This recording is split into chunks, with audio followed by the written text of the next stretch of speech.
அசத்தலான பேச்சாளராக anchoring and public speaking பயிற்சி பட்டறை ஜூலை 9 முதல் நேரடி மற்றும் இணைய வழி வகுப்புகள். தொடர்புக்கு 7388824242. மாநில தலைவர் தேர்தலுக்காக செல்கிறேன். பாரதிய ஜனதா கட்சியில் ஜனநாயக முறைப்படி தேர்தல் நடந்து மாநில தலைவர்களுக்கு தேர்தல் நடந்து பின்பு அவர்கள் வாக்களிக்கும்படி தேசிய தலைவரின் தேர்தல் நடக்கும். அதனால் பாண்டிச்சேரி, தெலுங்கானா, மகாராஷ்டிரா, அந்தமான் எல்லாம் ஒரே நேரத்தில் தேர்தல் நடந்து தலைவர்கள் தேர்ந்தெடுக்கப்பட்டு கொண்டு இருக்கிறார்கள். தமிழகத்தை பொறுத்த மட்டும் நமக்கு ரொம்ப வருத்தமாக இருக்குது. இந்த சிவகங்கை அந்த தம்பி காவலாளி கொலையுண்டது மிக மிக அதிர்வலைகளை தமிழகம் முழுவதும் ஏற்படுத்தி இருக்கிறது. இதற்கு முன்னால் அண்ணன் ஸ்டாலின் எதிர்க்கட்சி தலைவராக இருக்கும்போது சாத்தான்குளத்தில் நடந்த அந்த லாக்அப் மரணத்திற்கு தமிழகம் முழுவதும் அதை ஒரு உணர்வுபூர்வமாக ஒரு பிரச்சனையாக எடுத்து சென்று, லாக்அப் மரணங்கள் ஒரு மரணம் இருந்தால் கூட அதை நம்மால் நிச்சயமாக ஒத்துக்கொள்ள முடியாது. ஆனால் கனிமொழி அவர்கள் வீட்டிற்கு சென்று இதை முன்னிறுத்தி இதையெல்லாம் செய்தவர்கள். இன்று 25 லாக்அப் மரணங்கள் நடந்து கொண்டிருக்கிறது. குறிப்பாக இந்த சிவகங்கையில் நடந்திருக்கின்றது அதிர்ச்சிகரமாக இருக்கிறது. சென்று அங்கே உள்ள சில காவலாளிகள் அவரை துன்புறுத்திய இடங்களை சென்று பார்த்திருக்கும் அளவிற்கு இது மனவேதனை அளிக்கிறது. தமிழகம் எங்கே சென்று கொண்டிருக்கிறது என்பதை நம்மால் கணிக்க முடியவில்லை. அண்ணன் ஸ்டாலின் அவர்கள் இப்பொழுதுதான் இது பத்திரிகையில் பெரிசாக வெளியே வந்து எதிர்க்கட்சி தலைவர்கள் எல்லாம் குரல் எழுப்பிய பின்பு மெதுவாக முதலமைச்சர் அவர்கள் லாக்அப் மரணங்கள் நம்மால் ஒத்துக்கொள்ள முடியாது, 5 போலீஸ்காரர்களை சஸ்பெண்ட் செய்திருக்கிறீர்கள், அவர்கள் மீது என்ன நடவடிக்கை?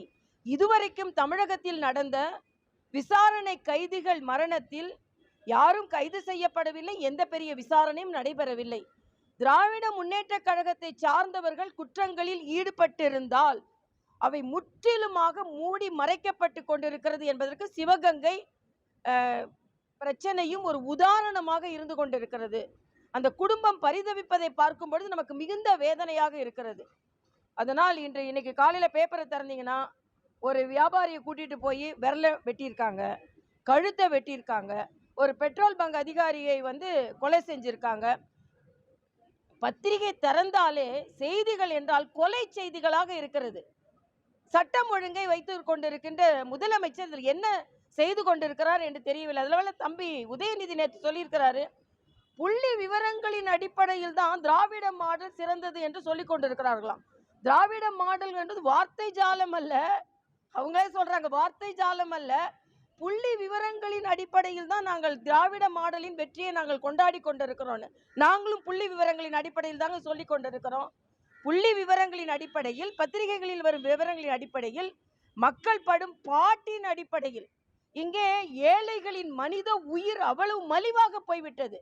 ஒரு காவலாளியின் உயிர் சித்திரவதை செய்து கொலை செய்யப்பட்டிருக்கிறார்கள், அதுவும் விசாரணைக்கு மட்டுமே எடுத்து சென்று. இது மிக மிக வேதனை அளிக்கக்கூடியது. இங்கே பெண்களின் மானம் மலிவாகி போய்விட்டது, ஏழைகளின் உயிர் மலிவாகி போய்விட்டது. இதுதான் இன்று திராவிட மாடலின் மிக வேதனையான ஒரு வெளிப்பாடு என்பதை நான் மிக வேதனையாக தெரிவித்துக் கொள்கிறேன்.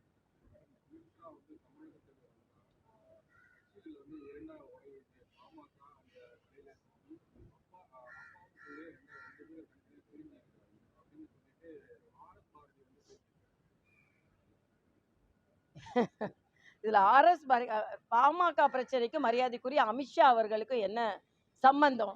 இதிலிருந்தே RS பாரதி போன்றவர்கள், திராவிட முன்னேற்ற கழகத்தை சார்ந்தவர்கள் எதிர் கூட்டணியை பார்த்து எந்த அளவிற்கு, அதுவும் அமித்ஷா அவர்களை பார்த்து எந்த அளவிற்கு பயந்து போயிருக்கிறார்கள் என்று தெரிகிறது. இன்று கூட ராசா அவர்கள் மரியாதைக்குரிய அமித்ஷா அவர்களை தரக்குறைவாக பேசியதற்கு ஒரு ஆர்ப்பாட்டம் நடைபெறுகிறது.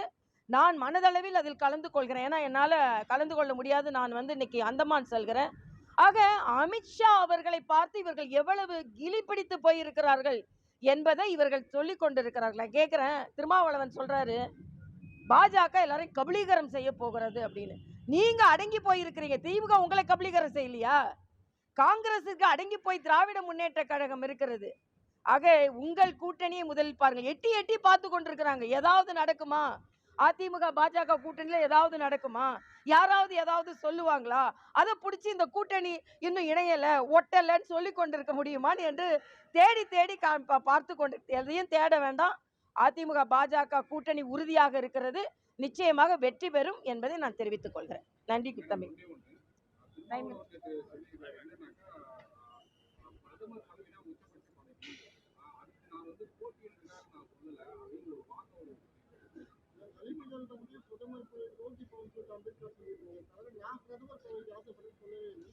அவர் அப்படிதான் சொல்லுவார், முதல்வர் பதவிக்கு ஆசைப்படலன்னு சொல்லுவாரு, அப்புறம் துணை முதல்வர் பதவிக்கு ஆசைப்படலன்னு சொல்லுவாரு.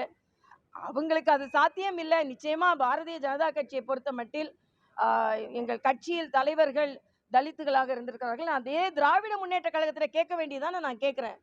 திமுக கிட்ட தலித் ஒருவரை முதலமைச்சராக்க முடியுமா என்று கேட்க வேண்டியதானே அண்ணன் திருமாவளவன். ஏன் நீங்கள் உங்களது மக்களின் உரிமையை விட்டு கொடுக்கிறீர்கள்? நீங்க பிரதமரை பற்றி பேசுவதற்கு முன்னால் ஒரு பட்டியலின சகோதரர் தமிழகத்தின் முதலமைச்சராக இந்தி கூட்டணியில் வர முடியுமா? ஏன் வருவதற்கு நீங்கள் ஏன் ஒரு உரிமை போராட்டத்தை நடத்தக்கூடாது? நீங்கள் ஏன் ஒரு கோரிக்கை வைக்கக்கூடாது? இங்கே எதிர்கூட்டணியில யார் முதலமைச்சர் கேட்டுக்கொண்டு இருக்கிறீர்களே, தைரியமா கேளுங்க. இந்தி கூட்டணியில தமிழ்நாட்டில் ஒரு பட்டியலின சகோதரர் தான் சமூக நீதி பற்றி பேசிக் கொண்டிருக்கிறீர்கள் அல்லவா? ஆக ஒரு பட்டியலின சகோதரர் தமிழகத்தின் முதலமைச்சராக வர வேண்டும் என்று இந்தி கூட்டணியில் கோரிக்கை வையுங்கள். பயம். ஆக மற்ற கூட்டணியை பார்த்து கபலீகரம் பண்றாங்க, அடிமை கூட்டணின்னு சொன்னா திமுக கூட்டணி தான் அடிமை கூட்டணி. எதையும் பேச மறுக்கிறார்கள், பயப்படுகிறார்கள். நன்றிப்பா.